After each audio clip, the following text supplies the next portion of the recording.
highlights, the best albums I heard in June, the June albums of the month. As always, I run down the better albums that I personally heard throughout the past month. Sometimes there are a few that sneak in that are from previous months, but I got to them later and I just want to highlight them anyway. I was tossing and turning a little bit with this video because obviously I had already just done the best albums of 2020 so far. The unordered list that I did about 2 weeks ago-ish now. But then I realised that there's actually been some albums that came out in June that didn't necessarily make that video, make that little list. And they deserve being talked about anyway, so why not bring him up again here? Also, that little list was the 15 highest albums for me personally, and that does leave room for some albums to be left off. And there's a few here that certainly deserve mentioning, and music once again is continuing to be really good. Yeah, it's good because we're having a weird year and yet we're still getting great music. I'm going to mention KNV first. I've reviewed this album in June. I mentioned it in the best albums of 2020 so far. I feel like if I keep talking about this over and over and over and over again, you're going to get bored and sick of me talking about it. So just go watch those videos if you'd like and see my thoughts on that album, because I do think it's great, but I don't want to keep repeating myself and boring you as a viewer, especially if you've already watched those videos. So check it out, great album. Hinds next. I loved their 2018 album a lot more than quite a few people seem to. It just seemed to be one of the most charming and endearing albums of 2018 that I just have grown to be very attached to. And of course, I was interested to see where they'd go next.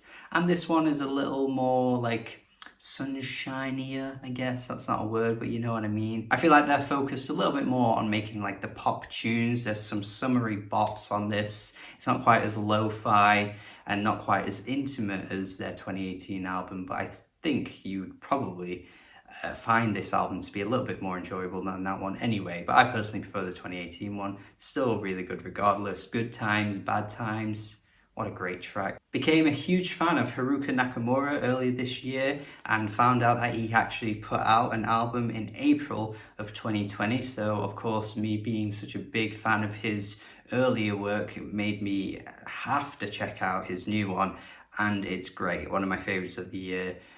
Coming from this guy, a beautiful ambient piece of music, very simple and very, I guess, ordinary sounding, but he just has a way. He has a beautiful approach to crafting his music, and I just cannot say no to it. What an album. Definitely going to be an overlooked one by the end of the year, so make sure you check it out and hopefully you like it as much as me. I really love the jazz band GoGo Penguin. I think they're one of the most talented jazz groups in recent years. This new album of theirs is actually one of their weaker ones, but it's still really good in my opinion. I think they just have a really cool way of building their tracks, bringing in these really cool crescendos. They just have a huge amount of talent, and even when they're not performing at their best, because I think their 2016 and 2014 albums are even better than this one, but yeah, they're not performing at the best here, but it's still really good and worthy of your time.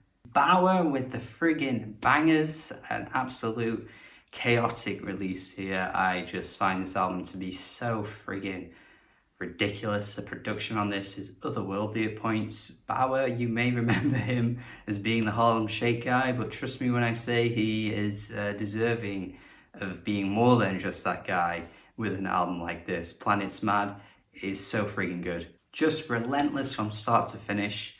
The production here is just mad. It's friggin' mad. It's so crazy. But yeah, I'm bouncing all over the place at every opportunity when this album comes on because, it's so good. One of the more slick, I guess you could say, one of the more softer, sophisticated pop releases of the year coming from Jessie Ware. I think this album has a lot to offer, especially considering her previous albums didn't quite feel as this polished and refined here. But there's so many great tunes on this album. I think she's really at her best here, honestly. You can tell where she's pulling her influences from. When I was listening to the album, I was definitely getting bits of Robin. I was definitely getting bits of Roisin Murphy. Kylie Minogue, you know, just generally great pop artists over the years. And that's not necessarily a bad thing, because when you hone it into your own album and make it your own, I think it doesn't matter too much. And I think she's definitely worthy of the praise that she's been getting with this one here. And finally, for my albums of the month, I'm going to leave the album of the month off for this one this time, because again, I've already done the best albums of the year so far. So I'll bring album of the month into the next edition of the series. But Kahlil Blu, friggin' great. Definitely one of the more undiscovered albums this year, because he is just an artist that really came out of nowhere. He seems to have found this really cool middle ground of where he's combining the lo-fi elements of some of the like slums artists in hip-hop right now. Even they feature a few times on this album here, while also crafting it in a way that makes it catchier, makes it a bit more colorful and upbeat. I just really like his approach to production, his approach to rapping. He's not the most technical, lyrical, spiritual, miracle rapper you'll ever hear. Would never go as far as saying that, but it doesn't really matter when you make the song sound so good. It's such a short release. The songs never overstay their welcome. They're so peppy, they're so upbeat and fun.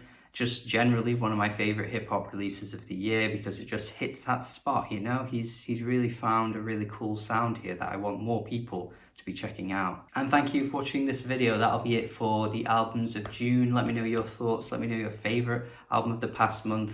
If I've missed off any that you personally believe deserve to be here, let me know. As always, love to hear you guys in the comments. Thank you for watching. Have a good day, subscribe, and goodbye.